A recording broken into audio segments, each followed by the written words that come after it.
Great question, and one the church has tried to keep vague for centuries. But if we step outside the official dogma and into Gnostic, esoteric, and alternative historical sources, we start to get a very different picture of Mary Magdalene's life after the crucifixion. Official church version, short plus sanitized.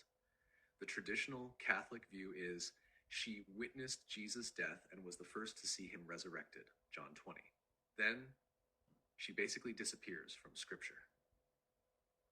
The church labeled her a repentant prostitute for over 1,400 years, a claim Pope Gregory the Great invented in 591 AD, and the Vatican didn't formally retract until 2016.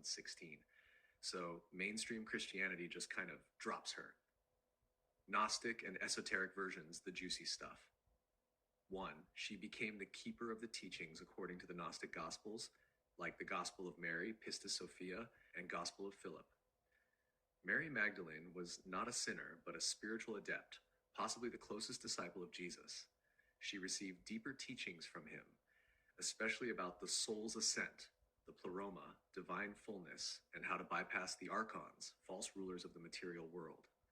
The male disciples were jealous of her insight and spiritual closeness to Yeshua, especially Peter, so she didn't fade away. She became a carrier of the true Gnostic teachings. 2. Flight to the south of France.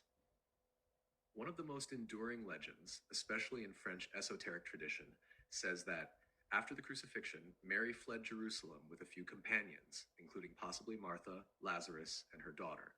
She traveled by boat and landed in southern France, Provence. She lived in a cave called La Sainte Baume, teaching in secret, initiating women, and anchoring the divine feminine mysteries in Europe. This is the origin of the Magdalene in France mythos that inspires many today. 3. She carried the bloodline. Another theory, popular in Grail lore and alternative history circles like Holy Blood, Holy Grail, and the Da Vinci Code, Mary and Jesus were sacred partners, not just symbolic bride of Christ nonsense. She was either pregnant at the time of the crucifixion or gave birth to a child shortly after. Their descendants, sometimes called the Merovingian bloodline, were protected by secret societies like the Priory of Sion and may still live today. This idea reframes the Holy Grail as not a cup, but a womb, the sangreal, royal blood. 4. She became a hidden priestess teacher.